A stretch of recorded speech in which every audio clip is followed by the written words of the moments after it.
সে একজন আলেমের কাছে গিয়ে জিজ্ঞাসা করলো যে ভাই, আমার কি তওবার কোনো সূরাত আছে, বা আমি কি তওবা করলে তওবা কবুল হবে? তখন ওই ব্যক্তি বলেছিল যে না, তোমার তওবা কবুল হবে না। তখন ওই ব্যক্তিকেও হত্যা করে ওই হত্যাকারী 100 পূরণ করেছিল, মানে 100 জন ব্যক্তিকে সে হত্যা করলো।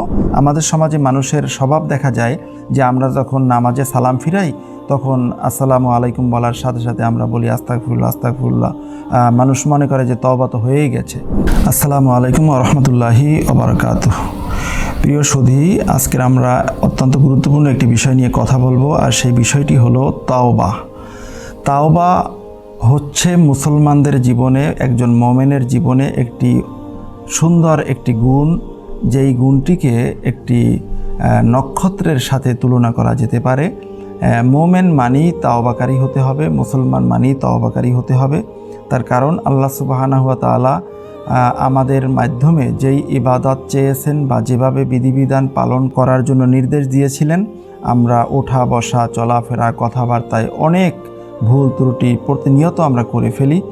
এই কারণেই আমাদেরকে মূলত তওবা করতে হবে। আর এই তওবা করার জন্য উলামায়ে কেরামগণ আমাদের কিছু শর্ত শারায়েত উপস্থাপন করেছেন। বিশেষ করে মুহাদ্দিসিনে কেরামগণ তওবার জন্য কিছু শর্ত উপস্থাপন করেছেন। আমাদের সমাজে মানুষের স্বভাব দেখা যায় যে আমরা যখন নামাজে সালাম ফিরাই তখন আসসালামু আলাইকুম বলার সাথে সাথে আমরা বলি আস্তাগফিরুল্লাহ আস্তাগফিরুল্লাহ। মানুষ মনে করে যে তওবা তো হয়েই গেছে।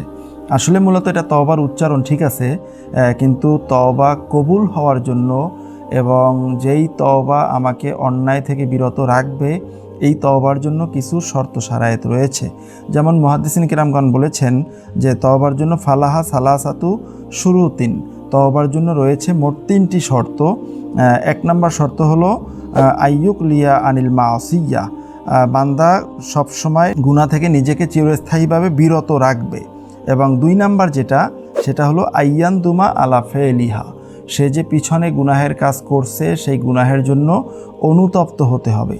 আর 3 নাম্বার সেটি হলো আইয়া আজিমা আল্লাহ ইয়াউদা ইলাইহা আবাদা, বান্দা পিছনে যে গুনাহের কাজ করছিল এই গুনাহের দিকে আর কখনোই সে ফিরে যাবে না, এ মর্মে দৃঢ় প্রতিজ্ঞা করা যে আমি কখনোই আর এই গুনাহের দিকে ধাবিত হব না।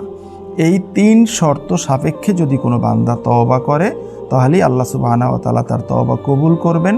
মুহাদ্দিসিন কিরামগণ আবার বলেছেন যে এই 3টি শর্ত হলো আল্লাহ এবং বান্দা, এই দুইয়ের মাঝে জড়িত যে হকগুলো রয়েছে।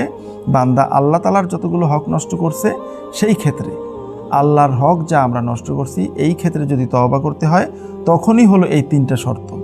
আর যদি হকটা হয় বান্দার ক্ষেত্রে, যে এক বান্দা আরেক বান্দার হক নষ্ট করছে, তাহলে ওই ক্ষেত্রে আরেকটা বেশি শর্ত। এই 3 শর্তের সাথে সাথে পাশাপাশি আরেকটি শর্ত, সেটি হলো অরদ্দাহু ইলাইহি, বান্দার যতটুকু পরিমাণ হক নষ্ট করা হয়েছে ততটুকু পরিমাণ হক তার কাছে ফেরত দিতে হবে। তাহলে এই ক্ষেত্রে কিন্তু আমাদের সমাজে দেখা যায় যে মানুষ আজীবন সুদ ঘুষের ব্যবসা বাণিজ্য করছে, লেনদেন করছে, বা দোকানদারি করে মানুষকে ঠকাইছে, বিরুদ্ধ অবস্থায় তওবা করে একেবারে মনে করে যে বড় হাজী সাহেব হয়ে গেছে। আসলে ব্যাপারটা কিন্তু এরকম নয়। যার হক নষ্ট করা হয়েছে ওই হকটা ফেরত দিতে হবে। কারো হক নষ্ট করে যদি আমি বিশাল ইমারত তৈরি করি, বিশাল অট্টালিকা তৈরি করি, বিশাল ফ্যাক্টরির মালিক হই, এই তওবার শর্তের ক্ষেত্রে বলা হয়েছে ওই পুরা ফ্যাক্টরি, পুরা অট্টালিকা, পুরা জায়গা জমি সম্পত্তি সম্পূর্ণটা ওই প্রাপ্য ব্যক্তি যার সম্পদ নষ্ট করছি তাকে ফেরত দিতে হবে। ওই ব্যক্তিকে যদি পাওয়া না যায় এই পুরা সম্পদ আল্লাহর রাস্তে ব্যয় করতে হবে, কোনো নেকের নিয়্যাতও এখানে করা যাবে না। এ কারণে আমাদের তওবা, আমরা অনেকেই তওবা করি কিন্তু তওবার কোনো ফলাফল আমরা পাই না। তার কারণ হলো তওবার হাকিকত, তওবার বাস্তবতা মূলত আমরা জানি না। এই 4 শর্তে যখন বান্দা তওবা করবে তখনই সেই তওবাটা হবে তাওবাতুন নাসুহা। যেমন আল্লাহ সুবহানাহু ওয়া তাআলা সূরাতুত তাহরিমের মাঝে উল্লেখ করেছেন, বলেছেন ইয়া আইয়ুহাল্লাযীনা আমানু তুবু ইলাল্লাহি তাওবাতান নাসুহা, ওহে ঈমানদারগণ তোমরা আল্লাহর কাছে তওবা করো, তাওবাতুন নাসুহা, খাঁটি তওবা।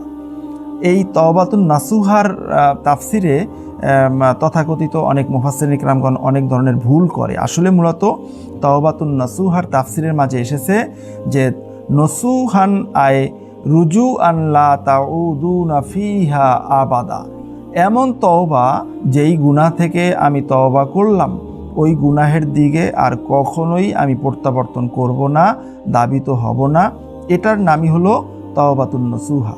আর আল্লাহ সুবহানাহু ওয়া তাআলা সূরা নূরের মাঝে আল্লাহ তাআলা বলেছেন, অতুবু ইলাল্লাহি জামিয়া আইয়ুহাল মুমিনুনা লাআল্লাকুম তুফলিহুন, ও হে তোমরা যারা ঈমান এনেছো তোমরা সকলে মিলে আমি আল্লাহর কাছে তওবা করো, লাআল্লাকুম তুফলিহুন, এবং এই তওবার মাধ্যমে তোমরা আমি আল্লাহর রহমত অর্জন করে তোমরা সফলতা অর্জন করতে পারবে। আলোচ্য আয়াতে কারিমার মাঝে আমরা স্পষ্টতই বুঝতে পারি যে তওবা করতে হলে উল্লিখিত 4টি শর্তে তওবা করতে হবে, তাহলে আল্লাহ সুবহানাহু ওয়া তাআলা আমাদের তওবাকে কবুল করবেন।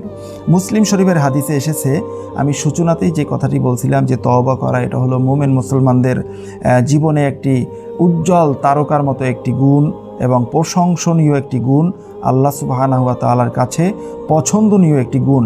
যেমনটি মুসলিম শরীফের হাদিসে এসেছে, হযরত আগার ইবনে ইয়াসার আল মুজানি রাদিয়াল্লাহু তাআলা আনহু থেকে বর্ণিত, তিনি বলেন রাসূলুল্লাহ সাল্লাল্লাহু আলাইহি ওয়াসাল্লাম ইরশাদ করেছেন যে ইয়া আইয়ুহান নাস তুবু ইলাল্লাহ, ওহে মানুষেরা তোমরা আল্লাহর কাছে তওবা করো, আল্লাহর কাছে ক্ষমা প্রার্থনা করো, ফা ইন্নী আতুবু ফিল ইয়াউমি মিয়াতা মাররা, আমি আল্লাহর রসুল আমার আগে পরের সব গুনাহ মাফ, তারপরেও আমি 100 বার তওবা করি, আল্লাহর কাছে ইস্তেগফার করি।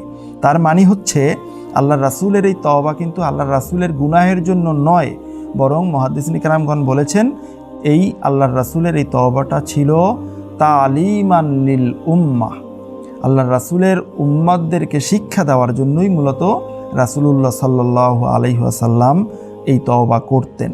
আল্লাহর রাসূলের এই তওবা করার মাধ্যমে আল্লাহর রাসূলের মর্যাদা আল্লাহ সুবহানাহু ওয়া তাআলার কাছে আরও প্রতিনিয়ত বহু গুণে আরও বেড়ে যেত, আরও কুরবাত হাসিল হতো।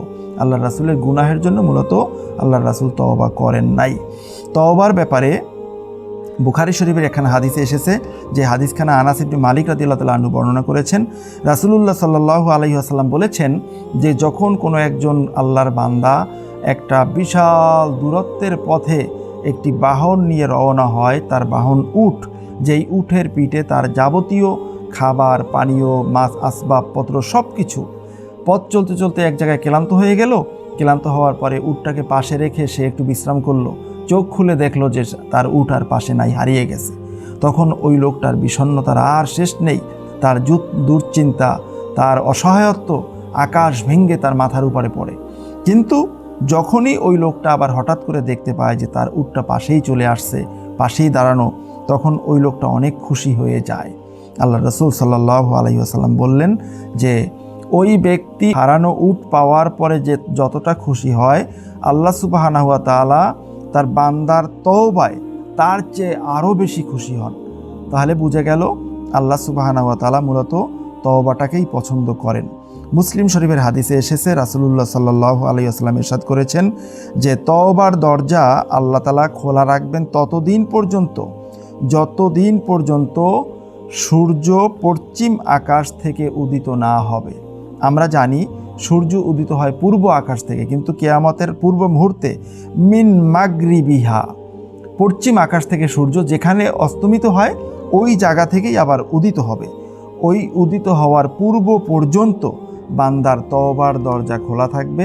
বান্দা যখন তওবা করবে আল্লাহ সুবহানাহু ওয়া তাআলা তখনই তার তওবাকে কবুল করে নেবেন।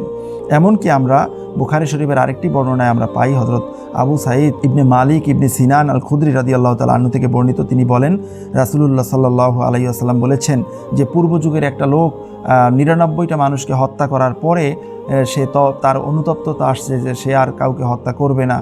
সে একজন আলেমের কাছে গিয়ে জিজ্ঞাসা করলো যে ভাই, আমার কি তওবার কোনো সূরাত আছে, বা আমি কি তওবা করলে তওবা কবুল হবে? তখন ওই ব্যক্তি বলেছিল যে না, তোমার তওবা কবুল হবে না। তখন ওই ব্যক্তিকেও হত্যা করে ওই হত্যাকারী 100 পূরণ করেছিল, মানে 100 জন ব্যক্তিকে সে হত্যা করলো। পথিমধ্যে তার মালাকুল মাউত আসলো, তার মৃত্যু হলো, তখন রহমতের ফেরেশতা আসলো এবং গজবের ফেরেশতা আসলো। আল্লাহ সুবহানাহু ওয়া তাআলা এই ব্যক্তির এই তওবার নিয়াতকে দেখে মনের ভিতরে কি আছে, আল্লাহ তাআলা সন্তুষ্টির জন্য সে তওবা করতে গিয়েছিল, আল্লাহ তাআলাকে সে চায়, সে গুনাহ থেকে ফিরে আসতে চায়, মনের এই ব্যাপারটা দেখে আল্লাহ সুবহানাহু ওয়া তাআলা ওই সময়ে জায়গা পরিমাপ করে যেই দিকে সে যাবে ওই জায়গাটা কমিয়ে আল্লাহ সুবহানাহু ওয়া তাআলা ওই ব্যক্তিকেও মূলত নাজাতের ব্যবস্থা করেছিলেন। হাদিস অনেক বড় হাদিস, আমি ভাবার্থটা সারমর্মটা আমি আপনাদের খেদমতে উল্লেখ করলাম। তাহলে এই বর্ণনাগুলোর মাধ্যমে আমরা বুঝতে পারি যে তওবা এটা খুবই গুরুত্বপূর্ণ একটা বিষয়। মোমেনদের উচিত প্রত্যেক মুহূর্তে তওবার মানসিকতা রাখা, তওবা করা এবং নিজেকে চেক দিয়ে রাখা, যাতে করে এমন কোনো অপরাধ সংগঠিত না হয় যে অপরাধ নিয়ে পরকালে পুনরুত্থান হলে আল্লাহ সুবহানাহু ওয়া তাআলার সামনে লজ্জা পেতে হবে। আল্লাহ সুবহানাহু ওয়া তাআলার কাছে আমরা এই আরজি কামনা করছি, আল্লাহ সুবহানাহু ওয়া তাআলা যাতে আমাদের সকলকে তওবাকারী হিসাবে কবুল করেন এবং প্রতিনিয়ত তওবা করার, ইস্তেগফার করার তৌফিক দান করেন। পরকালে যেন গুনাহমুক্ত হয়ে আল্লাহ তাআলা আমাদেরকে উঠার তৌফিক দান করেন। আমিন। আসসালামু আলাইকুম ওয়া রাহমাতুল্লাহি ওয়া বারাকাতুহু।